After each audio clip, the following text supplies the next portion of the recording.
सबको आवाज क्लियर आ रही है मेरी? तो सनातन धर्म, सनातन का अर्थ क्या है? सबसे पहले सनातन का अर्थ है, किसी को पता है सनातन का अर्थ क्या है? कोई बताएगा मुझे सनातन का अर्थ क्या है? सनातन का अर्थ है अति प्राचीन, अति पुराना। जो सबसे अति प्राचीन धर्म है, अति पुराना धर्म है, वो सनातन है।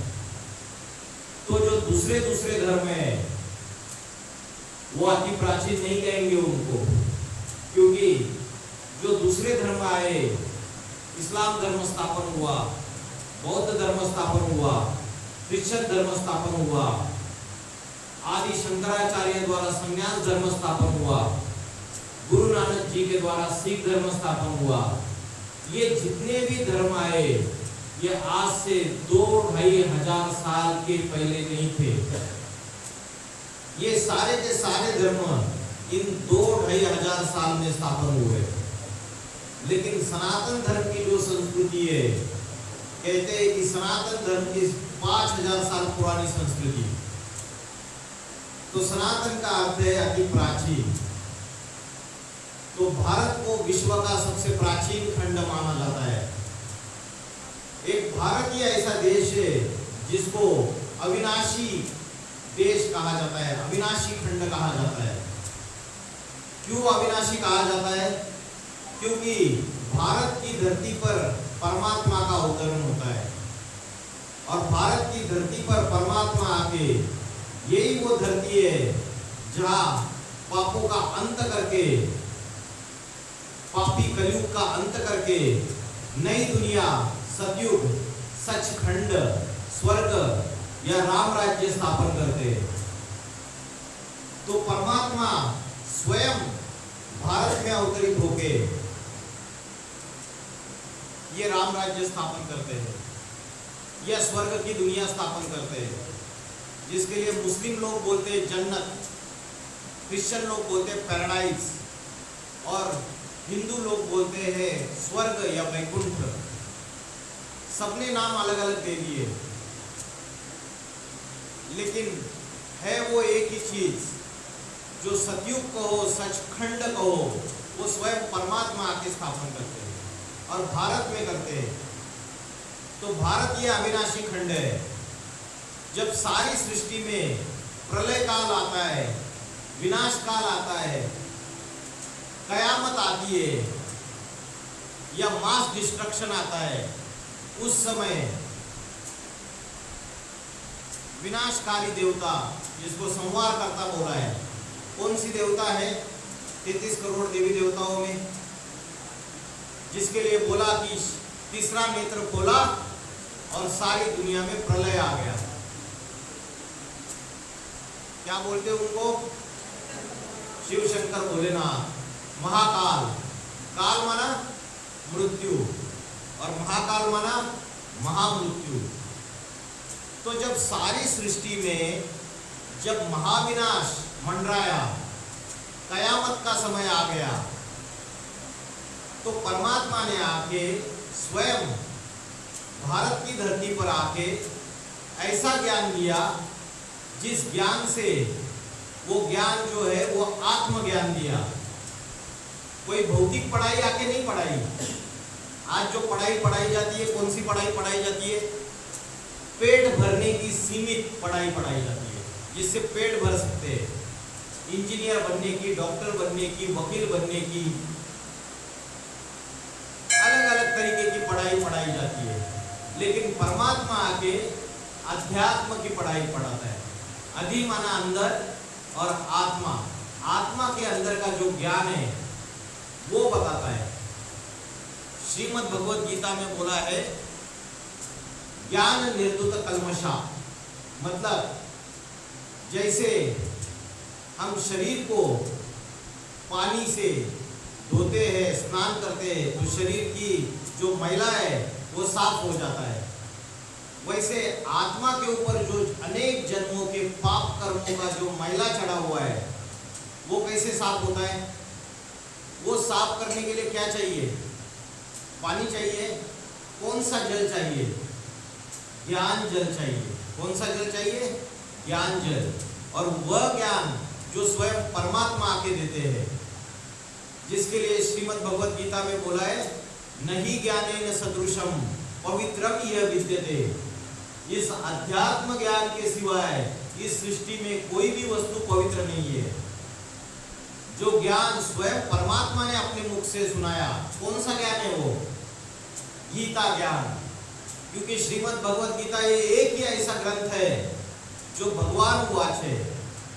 बाकी कोई भी धर्म ग्रंथ है, चाहे बाइबल हो, चाहे कुरान हो, चाहे धम्मपद हो, चाहे ग्रंथ साहब हो, उसमें कहीं भी भगवान वाच नहीं लिखा है। लेकिन श्रीमद् भगवत गीता में भगवान वाच लिखा है। लेकिन आज श्रीमद् भगवत गीता का ज्ञान हम भूल चुके हैं, हमारे धर्म ग्रंथ का ज्ञान भूल चुके हैं, हमारे धर्म का जो संस्थापक है, जो धर्म पिता है, उसको हम भूल चुके हैं। हमें पता ही नहीं है सनातन धर्म किसने स्थापन किया, कब स्थापन किया। बाकी दूसरे जितने भी धर्म है वो किसने स्थापन किए, कब स्थापन किए, सबको पता है। गुरु नानक जी ने 500 साल पहले सिख धर्म स्थापन किया।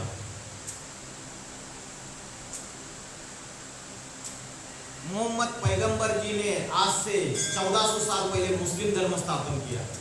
कितने साल पहले? 1400 साल पहले। और आज से 1500 साल पहले शंकराचार्य जी ने संन्यास धर्म स्थापन किया। आज से 2000 साल पहले जीसस क्राइस्ट ने क्रिश्चियन धर्म स्थापन किया। और आज से 2500 साल पहले गौतम बुद्ध ने बौद्ध धर्म स्थापन किया। तो ये जितने भी बड़े बड़े धर्म हैं, ये सारे अभी 2-2.5 हजार साल में आए। किसने स्थापन किया, कब स्थापन किया, सबको पता है। लेकिन बताइए सनातन धर्म किसने स्थापन किया और कब स्थापन किया? बताइए कौन है सनातन धर्म का संस्थापक? कोई भी धर्म का अर्थ है धारणा।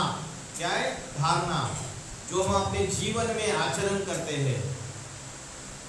दूसरे धर्म है, उनकी धारणाएं क्या है? अनेक धारणाएं, विपरीत धारणाएं, जो सनातन धर्म के विपरीत है। एक कोई धारणा बता पाएंगे आप कि दूसरे धर्मों ने कौन सी विपरीत धारणाएं लाई इस दुनिया में? और जो अपन को सनातन धर्म वाले हिंदू कहते हैं, उन हिंदुओं ने उन धारणाओं को अपने जीवन में फॉलो करना चालू कर दिया और अपनी सनातन धर्म की धारणाओं को छोड़ दिया।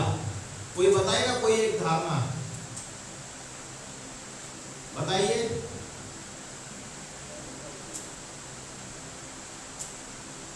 हाँ जी, सनातन धर्म की धारणा,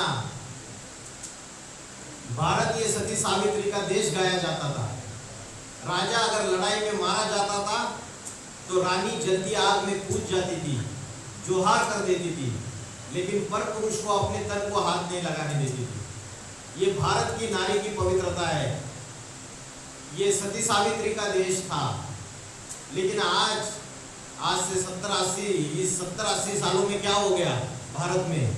ये विदेशी धर्म की जो अनेक धारणाएं कुरीति है, ये धारण करना शुरू कर दिया। विवाह ये पवित्र बंधन माना जाता था। आज इनके जो डाइवोर्स की जो परंपरा है, दूसरे विदेशियों की, अंग्रेजों की, यूरोप अमेरिका वालों की, अनेक पति बदलने की ये प्रथाएं इधर भी शुरुआत हो गई। वो धारणा है आज जब युवा पीढ़ी है, घर में आपकी बेटियां भी रहेगी, बेटे रहेंगे, उनको पूछो, उनको कुछ नहीं लगता है। बोलते हैं ये इसमें क्या गलत है? 10 दिन रहते साथ में, फिर छोड़ देते, डाइवोर्स ले लेते हैं। तो बोलते हैं इसमें गलत क्या है? तो सनातन धर्म की जो संस्कृति है ये प्राय लोप होती जा रही है। अभी जो समय चल रहा है वो कौन सा समय चल रहा है, कौन सा युग चल रहा है? बताइए।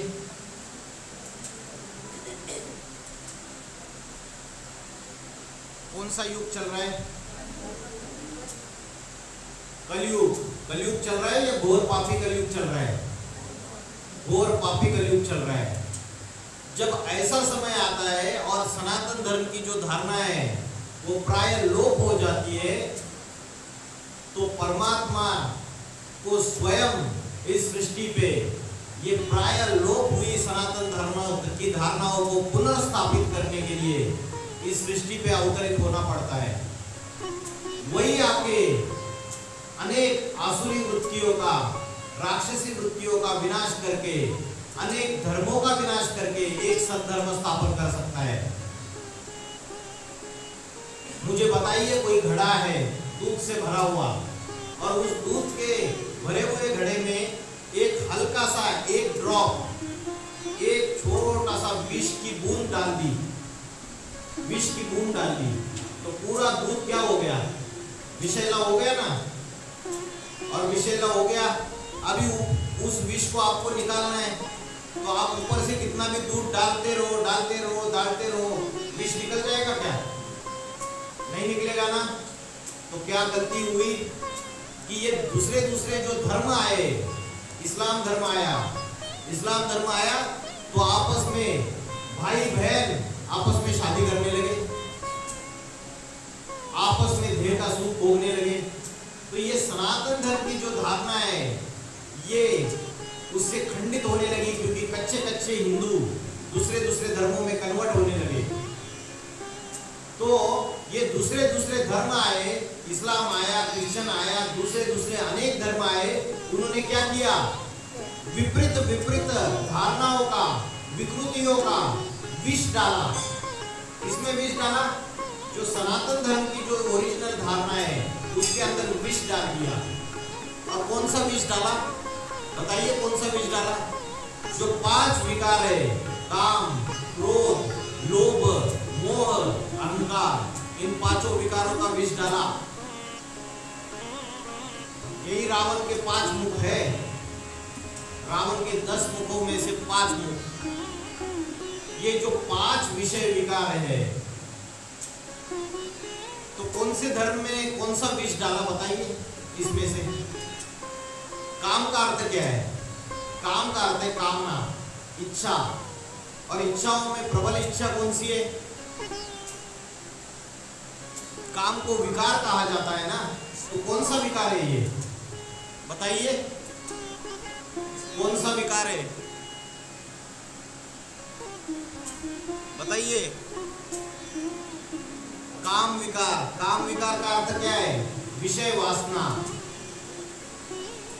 क्या है? विषय वासना। जो पुरुष और स्त्री इंद्रियों का भोग भोगते हैं। तो ये जो दूसरा धर्म आया, इस्लाम धर्म, इन्होंने काम विकार को लाया, रावण का एक मुख। क्रिश्चियन धर्म आया, इन्होंने कौन सा विकार लाया पता है? क्रोध। इतने क्रोधी होते हैं कि सारी दुनिया का विनाश कर देते हैं। फिर प्रॉफेट मोहम्मद के द्वारा 1500 साल पहले मूर्ति पूजा का खंडन करके मुस्लिम धर्म की नई धारणाएं स्थापित की गई। पहले मूर्ति पूजा करते थे जो इस्लाम वाले, प्रॉफेट इब्राहिम ने इस्लाम धर्म की स्थापना की थी, वो पहले मूर्ति पूजा करते थे। बाद में प्रॉफेट मोहम्मद साहब आए, उन्होंने मूर्ति पूजा को बंद करवा दिया। बोले एक अल्लाह ताला की इबादत करनी है। मूर्ति पूजा, मूर्तियों को तोड़ दिया, खंडित कर दिया। तो जो ये मुस्लिम आक्रांताएं आए, इन्होंने क्या किया? भारत को लूटना चालू कर दिया। सोमनाथ मंदिर के ऊपर 17 बार आक्रमण किया। यहाँ की धन संपत्ति, हीरे जवाहिर, सोना चांदी, रतन सारे लूट के लेके गए। कौन था वो? मोहम्मद गजनवी। ये मोहम्मद गजनवी ने 17 बार आक्रमण किया और सब कुछ लूट के लेके गए। मुझे बताइए, भारतवासी जो भारत के राजाएं थे, क्या उन्होंने कभी आजू बाजू के देशों के ऊपर या आजू बाजू के प्रांतों के ऊपर आक्रमण करके वहां की संपत्ति लूट लाई, अपना विस्तार किया? ऐसा कभी हुआ है? वो तो सुख से, शांति से भारत सोने की चिड़िया था, आदर्श देश था। लेकिन ये मुस्लिम आक्रांताएं आए और इन्होंने भारत की धन संपत्ति लूट के, ये लुटारू थे। इसलिए जो तीसरा विकार है लोभ, लोभ माना लालच, दूसरों को छीन के लेने की वृत्ति, ये तीसरा रावण का मुख आ गया। लोभ, लालच, छीना झपटी, दूसरों का लूट के खाना। उसके बाद आगे का विकार है मोह, मोह विकार जिन्होंने लाया। फिर अहंकार, अहंकार माना नास्तिक, मोह लाया आर्य समाजी, और अहंकार है नास्तिक। तो ये पांचों विकार जो है ये रावण के 5 मुख है। आज जो नास्तिक है, रशियंस में नास्तिक है, चाइना में भी बहुत सारे नास्तिक हो गए आज की तारीख में। कम्युनिस्ट बोलते हैं, कम्युनिज्म। तो ये नास्तिकता क्या है? ये ना आत्मा को मानते हैं, ना परमात्मा को मानते, ये किसी को नहीं मानते, भगवान को भी नहीं मानते हैं। और इनका क्या रहता है? ये बोलते हैं जो हमने साइंस की जो इजाद की है, ये साइंस के साधन बनाए, ये बड़े बड़े न्यूक्लियर बॉम्ब बनाए हमने, ये न्यूक्लियर वेपन्स बनाए, ये हथियार बनाए, यही सब कुछ है। भगवान कुछ होता नहीं है। तो आज दुनिया, आज का युवा पीढ़ी कहाँ जा रहा है? नास्तिकता की तरफ जा रहा है या नहीं जा रहा है? उनको पता ही नहीं है। पढ़ाई पढ़ते, फिर ये रशिया, अमेरिका, ये इस जगह जाते और इनके बुद्धि में से आत्मा, परमात्मा, परमात्मा का ध्यान, भगवान का ज्ञान सारा हट जाता है। सारी सनातन धर्म के संस्कार, संस्कृति हट जाती है और नास्तिकता की तरफ जाते हैं। तो ये जो 5 विकार है, ये रावण के 5 मुख है। तो साइंस के घमंड और अहंकार से ये सारी दुनिया का विनाश लाने वाले हैं। ये रशिया और अमेरिका, ये 2 बिल्ले हैं। ये 2 बिल्ले आपस में लड़ाई झगड़ा कर रहे हैं। पिछले कई वर्षों से शीत युद्ध चल रही है दोनों के बीच में, रशिया और अमेरिका के बीच में। तो ये जो 5 विकार है रावण के 5 मुख और प्रकृति के 5 तत्व, जल, वायु, अग्नि, पृथ्वी, आकाश, ये बचे हुए रावण के 5 मुख। आज बताइए, ये जल, वायु, अग्नि, पृथ्वी, आकाश, ये कलयुग में अभी तामसी रूप धारण कर चुके हैं या नहीं चुके? अभी कभी इतनी बरसात हो जाती है कि किसान की सारी फसल डूब जाती है। जल, अग्नि, अग्नि का तांडव जब होता है, बड़े बड़े एटम बम फटते हैं, वो अग्नि की ज्वालाएं निकलती है, घर घर बर्बाद कर देते हैं, समाज को, देश को बर्बाद कर सकते हैं। वायु, बड़े बड़े तूफान आते हैं, सुनामी आता है। पृथ्वी, भूकंप आते हैं, बड़े बड़े ज्वालामुखी फटते हैं। और आकाश, तो ये 5 तत्व जो है वो अपना तामसी रूप धारण कर चुके हैं। तो रावण के 10 मुख हो गए ना, 5 विकार, काम, क्रोध, लोभ, मोह, अहंकार, और 5 ये प्रकृति के 5 तत्व। ये सारे धरती विकराल रूप क्यों धारण कर चुकी है? अभी तुर्कस्तान में भूकंप आया था, क्यों? अनेक राज्यों में, देशों में भूकंप की संभावना है आज की तारीख में। क्यों? क्योंकि धरती माता है, धरती माता के ऊपर पापों का बोझा बढ़ता चला जा रहा है। तो धरती माता के ऊपर पापों का बोझा बढ़ेगा तो वो भूकंप लाएगी, ज्वालामुखी फटेंगे, त्राही त्राही मचेगी।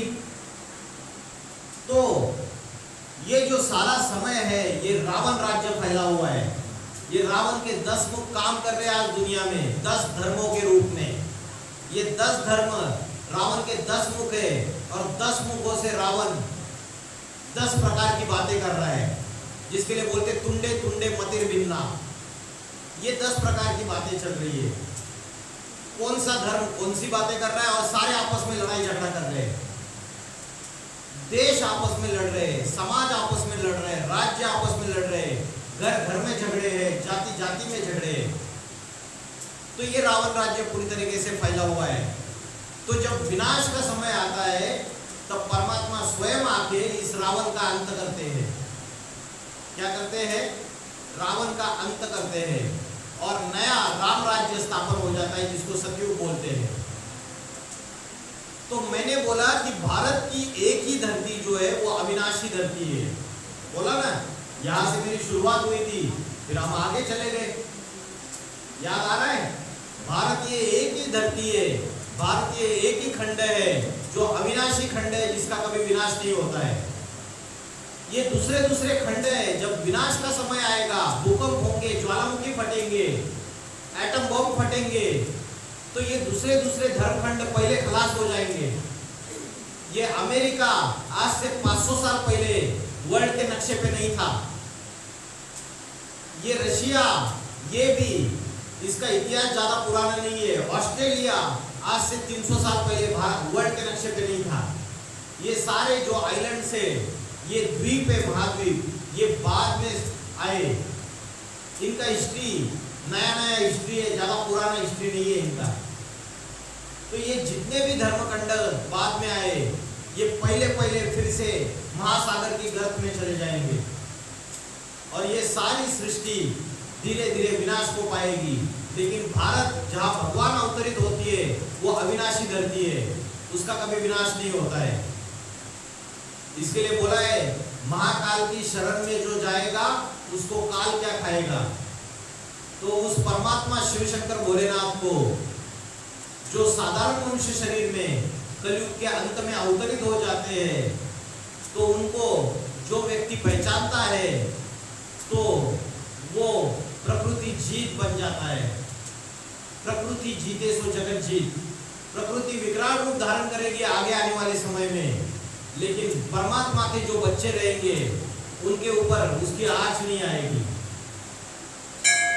क्योंकि परमात्मा जब आते हैं तो आत्मा और शरीर दोनों को पवित्र बनाने का ज्ञान देते हैं।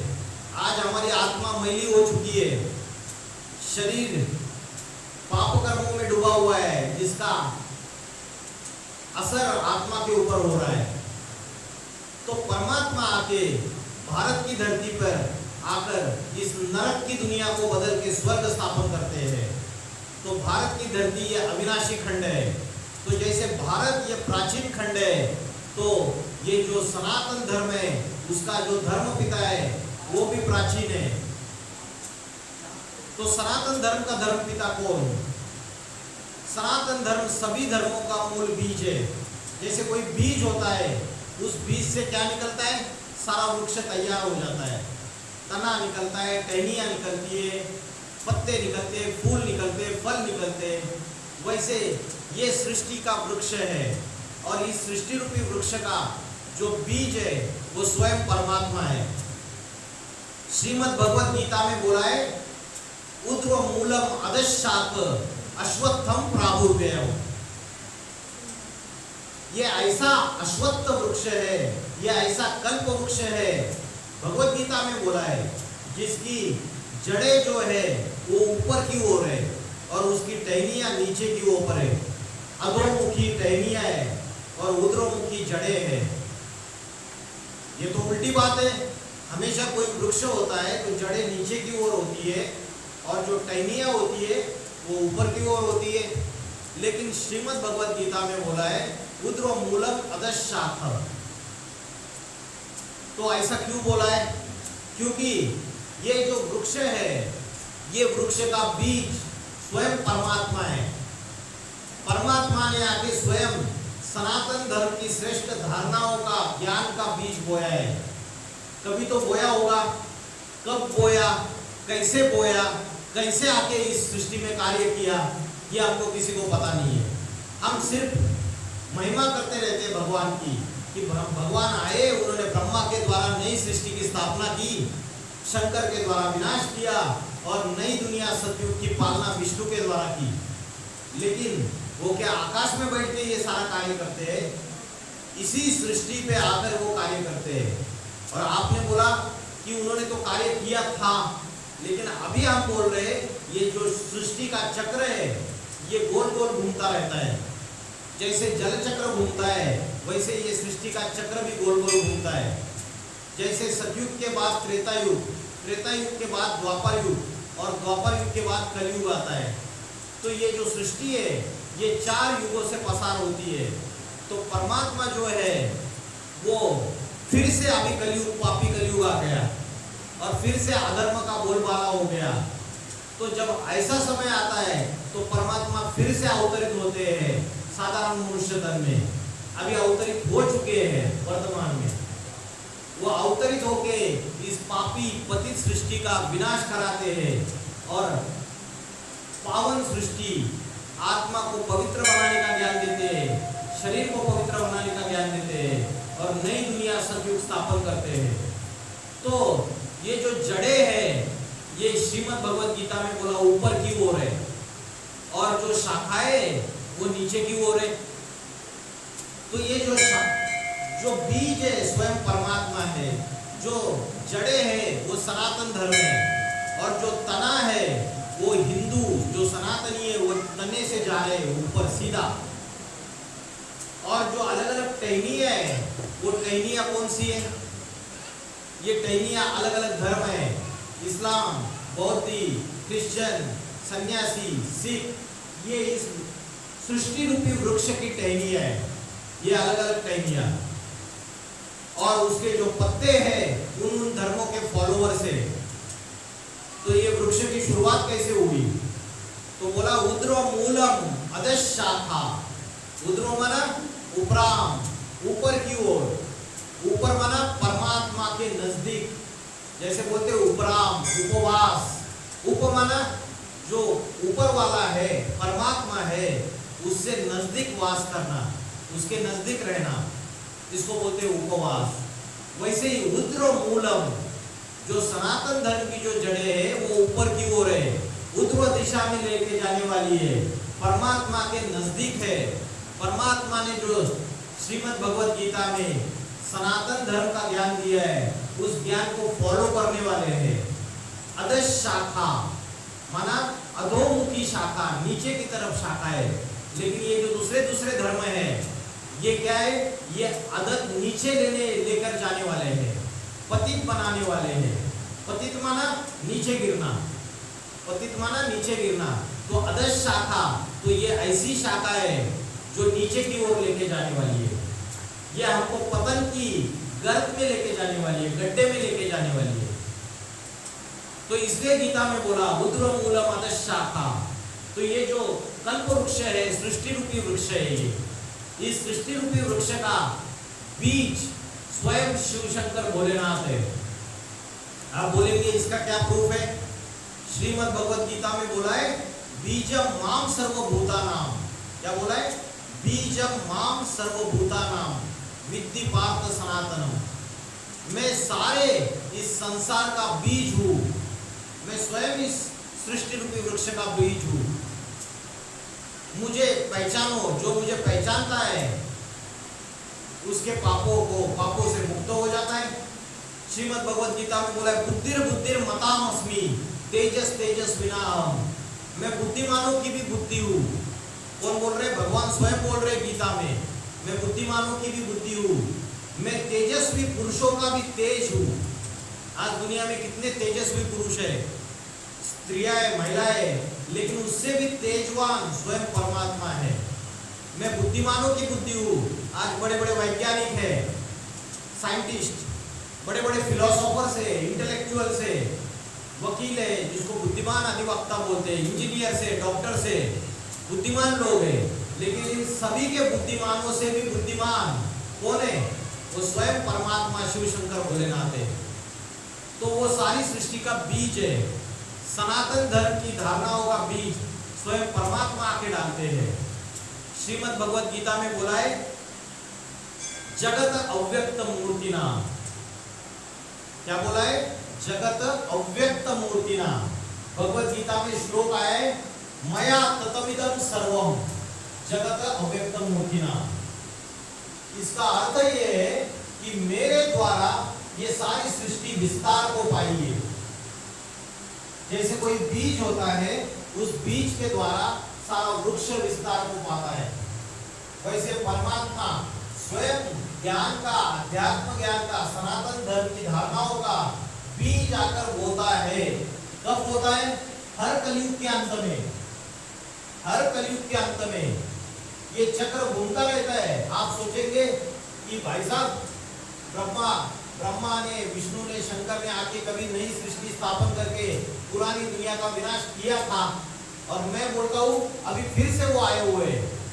फिर से अभी सृष्टि गोल घूम के सतयुग, त्रेता युग, द्वापर युग, कलयुग और कलयुग का लास्ट समय आ गया, जब दुनिया में पाप, भ्रष्टाचार, अत्याचार अति में बढ़ जाते हैं, तो वो सनातन धर्म का धर्म पिता फिर से आता है। आना पड़ेगा उसको इस सृष्टि पे। क्यों आता है? वो नया मकान बनाने के लिए आता है। जब मकान पुराना हो जाता है, दुकान पुराना हो जाता है, तो मकान का मालिक क्या सोचता है? क्या सोचता है? मरम्मत करेगा, रिपेयरिंग करेगा।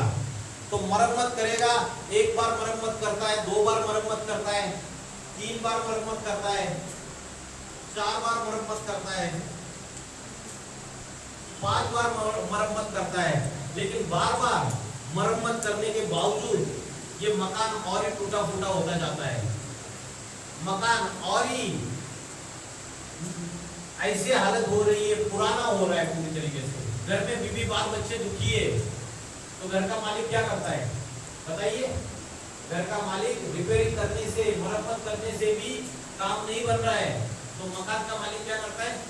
पुराना मकान तोड़ देता है और नया मकान बांध के तैयार कर देता है। तो वैसे ही ये सृष्टि रूपी मकान है, वसुदेव कुटुंबकम। ये वसुधा, ये पृथ्वी, ये सारी दुनिया जो खंड खंड में विभाजित है, Europe, America, Australia, Asia, Russia, ये सारे अलग अलग जो खंड में विभाजित है, पृथ्वी एक ही हमारा परिवार है, कुटुंब है, ये मकान है, ये सृष्टि रूपी मकान है। ये इसमें जब जब पाप, दुख, अशांति बढ़ती चली गई, तो इसमें मरम्मत किसने की? भगवान ने किसको भेजा मरम्मत करने के लिए? गुरु नानक जी आए, इन्होंने मरम्मत की, ज्ञान सुनाया, सत्य ज्ञान सुनाया, अच्छा ज्ञान सुनाया, मरम्मत हो गई। उस ज्ञान गंगा को जो मनुष्य अपने आत्मा में धारण करते हैं, तब उनका उद्धार हो जाता है। इसलिए परमात्मा को बोला है सद्गति दाता। परमात्मा को क्या बोला है? सद्गति दाता। उसको और एक नाम दिया है मुक्तिदाता, मुक्तिनाथ।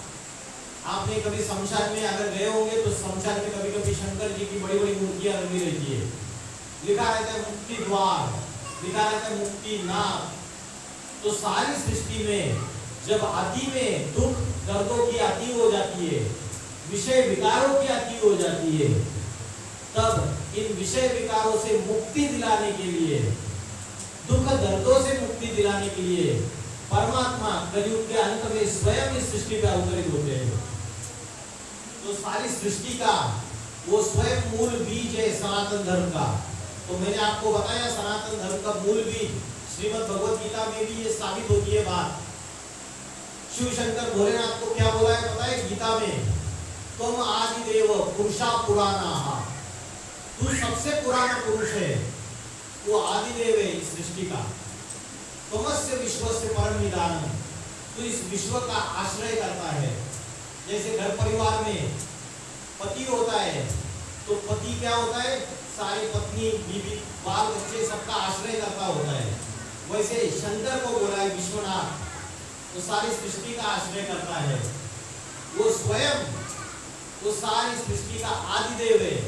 जब इस पुरानी सृष्टि का विनाश होगा और नई सृष्टि शुरुआत होगी, तो जब नई दुनिया शुरुआत हो जाती है, तो इस नई दुनिया का संचालन करने के लिए नई दुनिया में नए लोग आएंगे, जिनकी आत्मा भी पवित्र है, शरीर भी पवित्र है।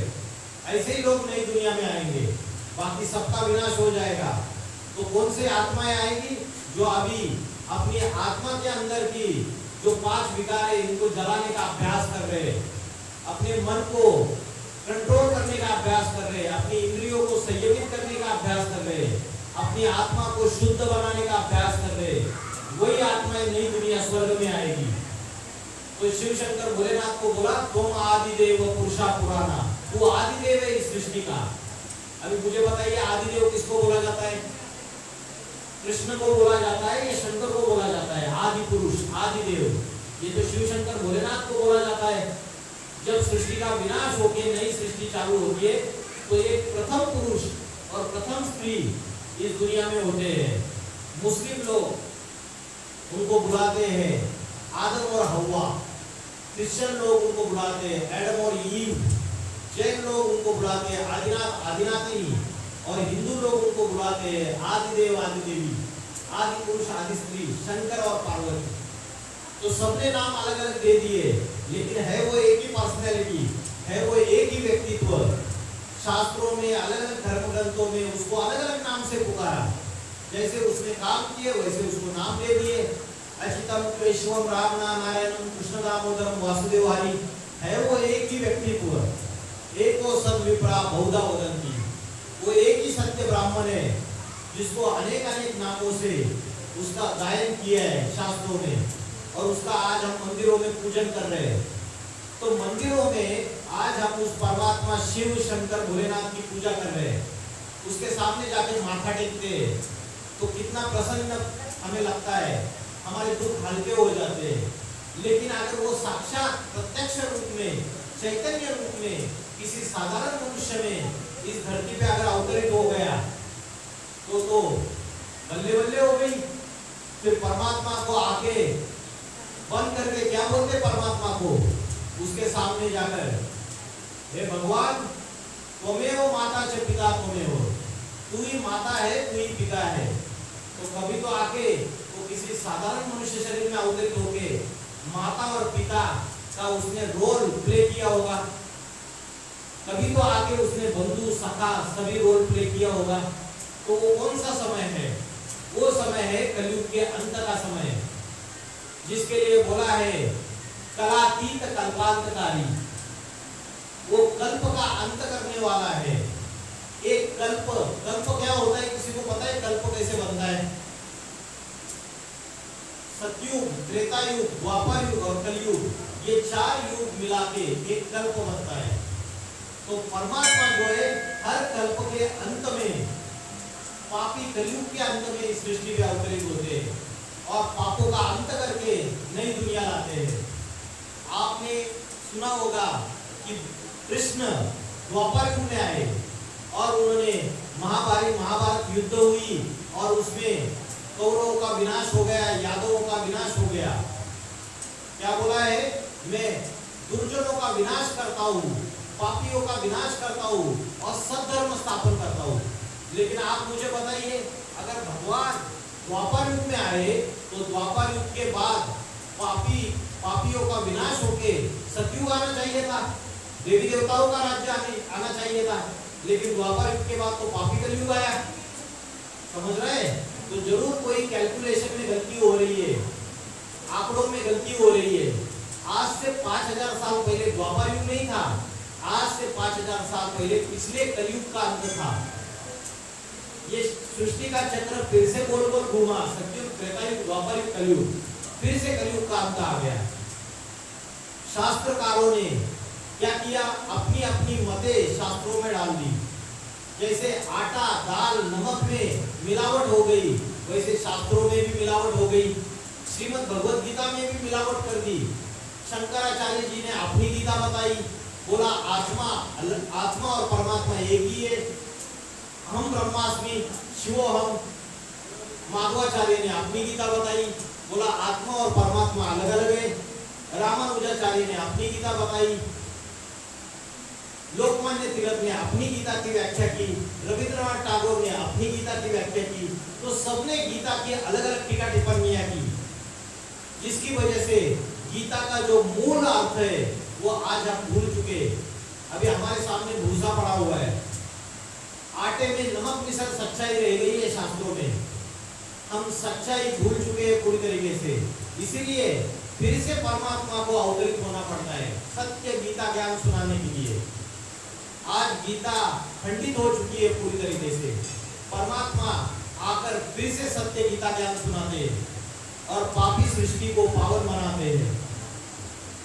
तो हमारे विषय ये था कि सनातन धर्म का संस्थापक कौन।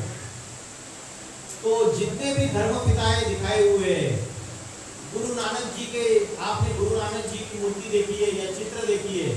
गुरु नानक जी की आंखें चढ़ी हुई है। ऐसी अवस्था है उनकी मन की कि जैसे इस दुनिया में होते हुए भी इस दुनिया से परे है।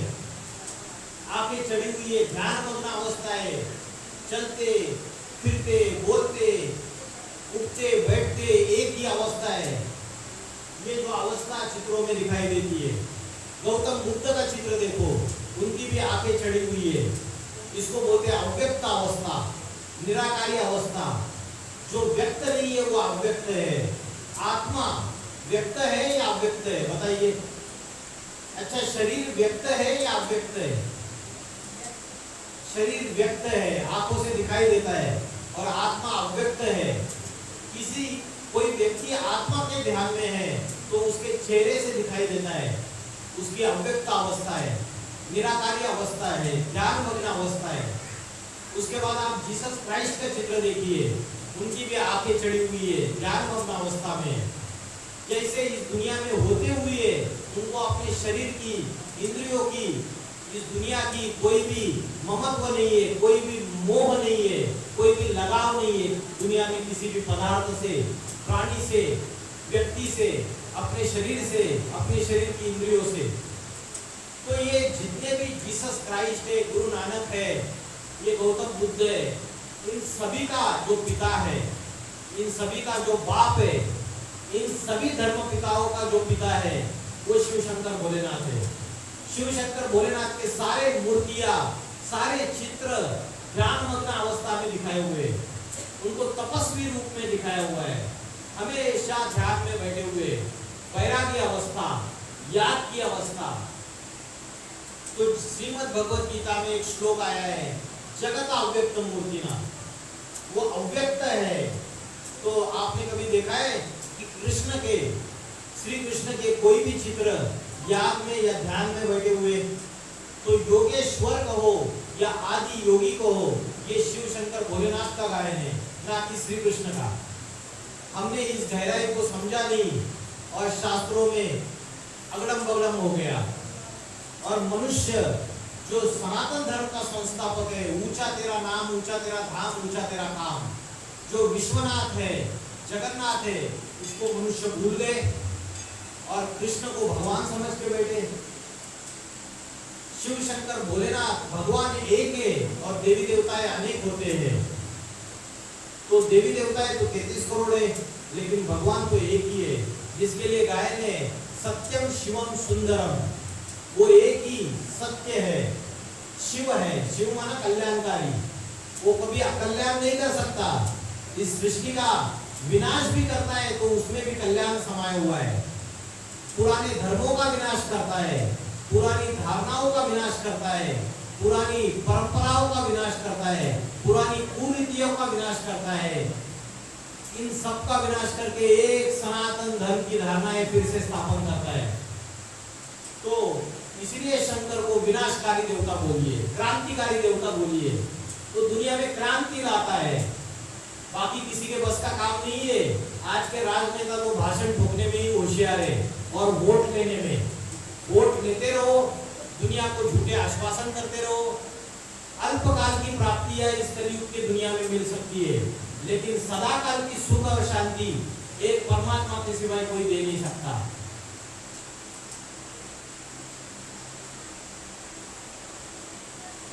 तो दूसरे दूसरे धर्म के जो मौलवी है, फिलोसोफर्स है, पादरी है, वो भी इस बात को मानते हैं कि शिव शंकर भोलेनाथ जो है वही प्रथम प्रॉफिट है, प्रथम पैगंबर है।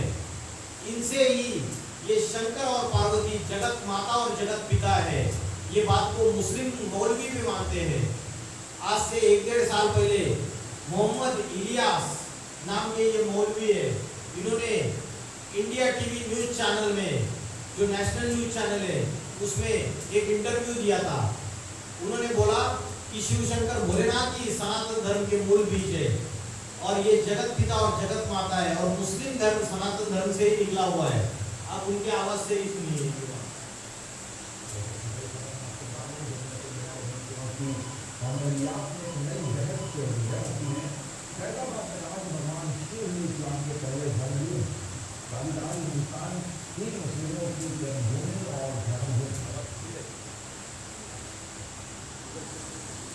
तो भाई जी ने जो बताया है, जो संदेश दिया है कि भगवान का अवतरण हो चुका है, लेकिन हम उसको कैसे पहचानेंगे? उसको हम उसी के महावाक्य सुनेंगे तभी पहचानेंगे। तो हम लोग 1 हफ्ते का कोर्स कराते हैं ऑनलाइन, फोन पे ही घर बैठे आप इसका लाभ उठा सकते हैं। हमारा चंडीगढ़ में भी एक सेंटर है, 45C सेक्टर में बुढ़े कोई जगह होगी, ठीक है, हम लोग तो दिल्ली से आए हैं, बुडेर जगह है, वो हमारा सेंटर है, आप वहाँ जाके भी कोर्स कर सकते हो।